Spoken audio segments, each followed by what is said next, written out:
सत्संग की बातें। आज का यह वार्षिक अधिवेशन जो शामधर्म में आपका इस पवित्र आश्रम स्थली पर श्री गुरु स्वामी जी महाराज की प्रेरणा से, गुरु भगवान की प्रेरणा से यह हुआ करता है।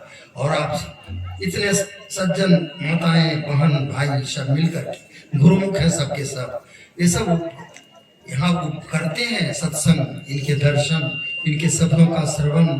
इस तरह से महात्मा जनों के द्वारा भी कहा गया जो प्रेरणादायी वचन है और इनके जो हमारे हृदय को बदलने वाली शक्ति है वो सब, और ऐसे सजे हुए आश्रम जहाँ यहाँ भक्त इनकी प्रेरणा से जो सालों भर घड़ियाल घंटा बजाकर भगवान की आराधना, उपासना, पवित्रता का संचार करते हैं। साप्ताहिक सत्संग के द्वारा भी एक सारे वातावरण में दिव्यता फैलाई जाती है। ये संतों का ये जो आश्रम बनता है, आश्रम पवित्रता का केंद्र है, जहाँ पर धर्म का प्रचार। धर्म है क्या? जिससे मानव जीवन जतो अभ्युदय निश्रेय संसिद्धि स्वधर्म। हमारे धर्मशास्त्र कहते हैं कि जिससे लौकिक उत्थान और पारलौकिक उत्थान, यहाँ मरने के बाद भी हमारा जो उत्थान होता है जिसको धारण करने से, उसी को धर्म कहते हैं। तो धर्म तो प्रत्यक्ष सुख देता है, हजारों लोग का दिल एक होकर के रह जाता है, लाखों दिलों का दिल एक हो जाएगा यदि एक गुरुमुख, एक गुरु, एक सत्य वचन हो, सब में एक संस्कार हो, कहीं वैर विरोध का नाम निशान, यही रामराज्य होता है। गुरु लोग जितना है, संत महापुरुष, इसी के प्रचार में दिन रात जो सच्चे हैं, उनका स्वार्थ साधना नहीं है, उनका है सब जीवों का कल्याण। गुरु वचन ही है जो सबका हित सोचता है, वही संत है, वही महात्मा है, वही गुरु कहलाता है। गुरु सदा सबका हित ही सोचता है। अगर ऐसा हित नहीं सोचता, गुरु हो ही नहीं सकता। गुरु ही सत्य का ज्ञान देता है। नश्वर सभी तन है, आज है कल नहीं रहेंगे, पहले भी नहीं थे, बाद में भी नहीं रहेगा। जितने तन लाखों अरबों पृथ्वी पर बने, सब एक दिन नष्ट हो जाएगा। लेकिन नष्ट होने से भी गुरु यह बताते हैं कि तुम वह नाशवंत तत्व नहीं हो, तुम वह तत्व हो जो सब नष्ट हो जाने के बाद भी तुम्हारा कुछ नहीं बिगड़ता है। और वह कौन है? वह भगवान है। वैसा तत्व सत्य है, वही भगवान है। और भगवान कौन है? जो आपसे गुरुदेव भगवान ने कहा था, जो तुमसे कभी जुदा होता ही नहीं। ध्यान से सुनेंगे, जो तुमसे कभी जुदा होता ही नहीं, वह तेरा भगवान है। तन भी जुदा हो जाएगा, स्त्री पुत्र सारा संसार मृत्यु के बाद साफ हो जाएगा, लेकिन फिर भी जो तेरे साथ रहेगा वही भगवान है। भगवान उस समय आपका केयर टेकर होता है, वही लेकर के चलता है। आपकी सारी व्यवस्था उसकी आज्ञा पर होती है। आपने जो जीवन बिताया, जिस तरह से जैसा उपदेश गुरु वचनों के अनुसार चला है, किया है, जीवन में पवित्र कर लिया है हृदय को। जो संत महात्मा कहते हैं कि कूड़ा कचरा गोबर भरा हुआ हमारा दिल है, अंतःकरण है, उसको साफ करना।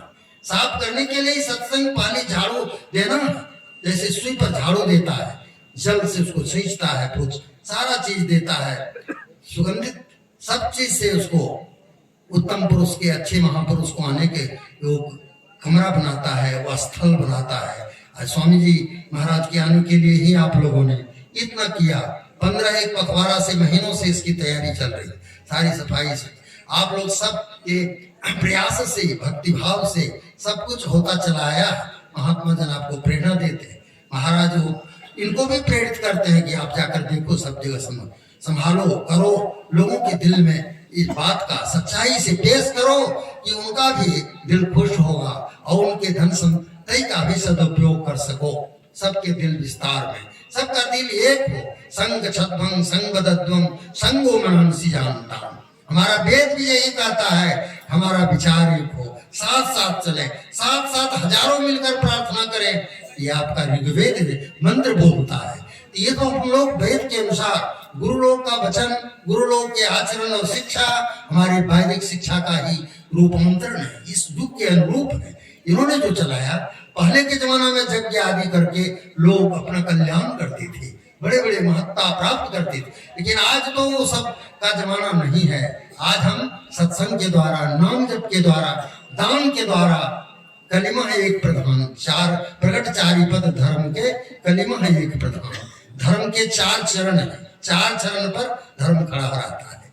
सत्य है, तपस्या है, दया है, दान है। अब कलयुग में केवल एक चरण है दान। दान जिस रूप में करें, अर्थाभाव के द्वारा, जिनको पास कमी है उनको दे करके, गरीबों को जिसको कहते हैं गरीब, हमारे गुरुदरबार में तो गरीबों की गरीबी मिटाई जाती, उनका दिल ही गरीब होता है, नहीं तो लंगोटी लगाने वाले भी बादशाह के भी बादशाह होते हैं।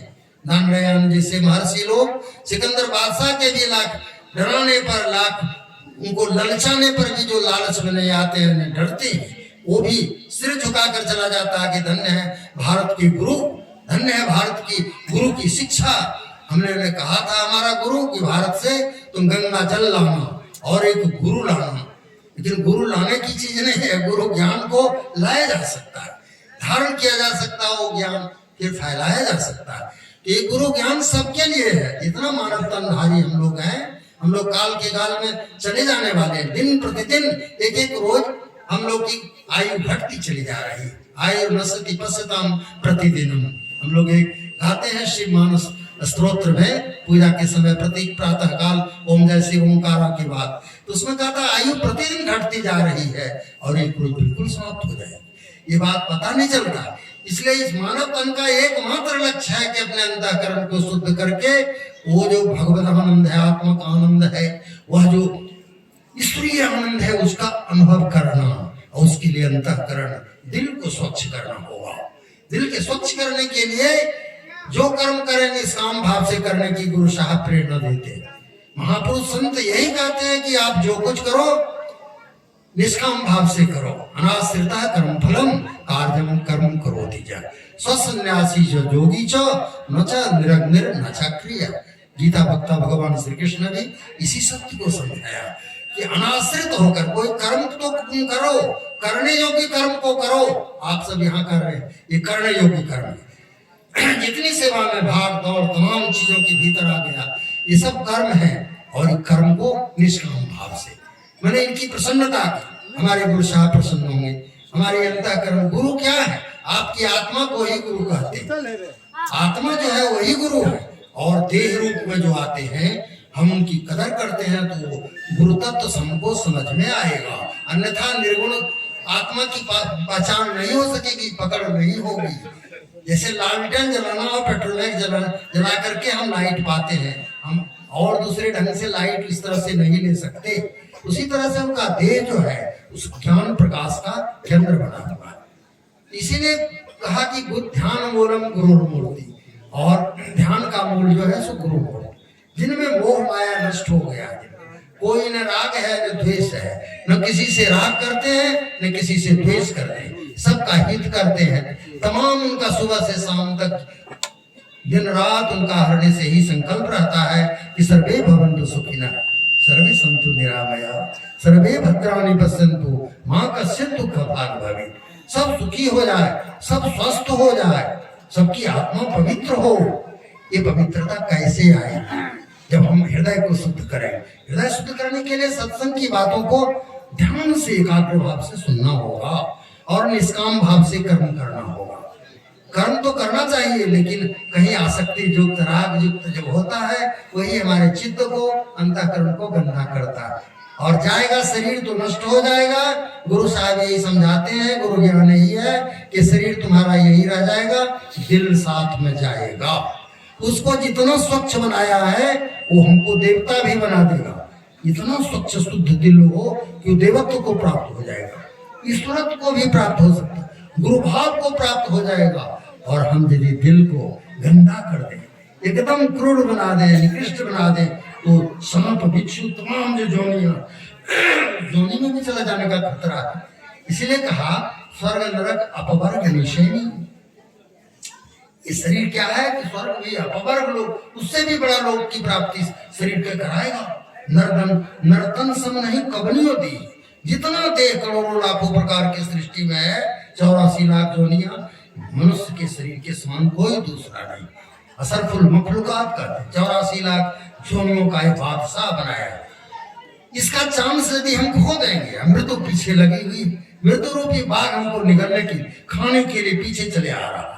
इसके बावजूद भी हम यदि प्रवाद करेंगे, हम इधर उधर बहुत सारी चीजों में भटकेंगे, तब तो हमारा पकड़ ही लेगा और हमको मौत के घाट उतार देगा, हमें ले जाएगा।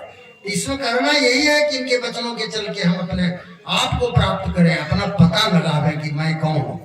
यही तो गुरु बताते हैं कि तुम वही हो, तुम वही आत्मा हो जो तुम्हारा स्वरूप है, जो शिव है वही तुम हो। चिदानंद रूपा शिवो शिवो। इसीलिए मंत्र देते हैं, दीक्षा देते हैं, अंतःकरण की शुद्ध करने के उपाय बताते हैं। यह किसी भी अर्थ में किया जा सकता है, चाहे बड़ा से बड़ा किंग का पद भी हो, बड़ा से बड़ा प्रधान पद भी हो, कहीं भी हृदय से अच्छे काम किए जाते हैं। निष्काम भाव से महात्मा गांधी ने काम किया, और संत जन जो काम करते हैं, विवेकानंद साहब ने किया, विवेकानंद महाराज ने, और हमारे गुरु साहब लोगों ने, आज उनका देखिए करोड़ों करोड़ लोग जीवा पर नाम जपते, सवेरे उनका स्मरण ध्यान करते। उनकी कितनी बड़ाई है, कितने ग्रंथ उनके रचे गए हैं उनके जस कीर्ति को गाने के लिए। तो वो कर्म ऐसा कर गए हैं, कबीर, नानक इत्यादि के चरित्र। ऐसे गुरु लोगों का भी चरित्र देख लिए, कितना उज्जवल है, दिव्य है, क्योंकि मानवता के कल्याण के लिए उनका सारा प्रयास हो रहा है। उनका कोई और निजी काम नहीं है, प्राइवेट और स्वार्थ में कर्म से प्रेरित नहीं। यही इतना ही लक्ष्य रखना होगा, और उस आत्मा को जानने के लिए जो आपका सबसे प्यारा है, उसी आत्मा के नाते पत्नी प्रिय है, पति प्रिय है, भाई प्रिय है, वो आत्म स्वरूप ही सब में आनंद देने वाला है। एक कहता है, एक दर्शन कहता है, गुरुदेव के वचन है कि कोई किसी से प्रेम नहीं करता संसार में, अपनी आत्मा के लिए ही हम किसी से प्रेम करते हैं। बंदरी का बच्चा, बंदर अपने बच्चों को बहुत मानता, पीठ पर इधर चढ़ा कर ले भागता है। एक बार बाढ़ आ गई थी ऋषिकेश के जंगल में उधर, तो क्या किया, गाछ पर बचने के लिए बच्चों को भी चढ़ा करके पेट पर रख करके पैरों छलांग मार करके पेड़ पर चढ़ गई। मैंने अपने प्राण बचाने के लिए उतना प्यार करने वाले बच्चों को भी नीचे दाब दिया है। इससे पता चलता है कि अपना प्राण सबसे ज्यादा प्रिय है, वही अपने आत्मा की, उसी आत्मा के प्यार गुरु भगवान देना चाहते हैं। उस आत्मा को जानो, और वह सदा रहने वाला है, उसको कोई शस्त्र नहीं छेदेगा। जैसे वस्त्र बदल करके दूसरा ले लेते हैं, वैसे ये देह तो बदलेगा और दूसरा देह मिलेगा। लेकिन इस समय जो कुछ आपने किया है, कर्मों का संस्कार आपके साथ जाएगा दिल पर। ये अटल सिद्धांत है। इसी सिद्धांत से संसार की सृष्टि रचयिता इसी तरह से करता है। और फिर दूसरा शरीर आपका देवता वाला यदि संस्कार जमा किया है तो देवत्व को प्राप्त करेंगे। देव शरीर, सूक्ष्म शरीर, तेजस शरीर प्राप्त होगा। मानव के भी भक्त का चरित्र यदि किया है तो ऊंचे घर में भक्ति करने को मिलेगी, जहाँ माता पिता परिवार सभी भक्त होंगे, सभी संत होंगे। उस घर में आपका जन्म होगा हमारा, और हर तरह से सुविधा मिलेगी। और ऐसे धीरे धीरे हमारी मुक्ति हो जाएगी, कल्याण हो जाएगा संसार। क्योंकि संसार की आसक्ति जितना बढ़ती, संसार का बोझ जितना दिल पर पड़ता है, उतना ही इंसान, सारे प्राणी घबराते हैं, बोझ से दब जाते हैं। इस दबे हुए बोझ को दूर करने के लिए ही सत्संग की सभा गोष्ठी है, जो हमें कल्याण की ओर ले जाती है। ये गुरु दरबार का और गुरु साहब की देन है। इतना ही कर करके मैं श्री गुरु भगवान की चरणारविंद में शंख बार नमस्कार करता हुआ श्रीमान स्वामी जी महापुरुष के चरणों में बार नमस्कार वंदना है, और आप सबके लिए मंगल कामना। बोली सत्य सनातन धर्म, श्री सद्गुरु भगवान ब्रह्म भगवान की स्वामी जी महापुरुष।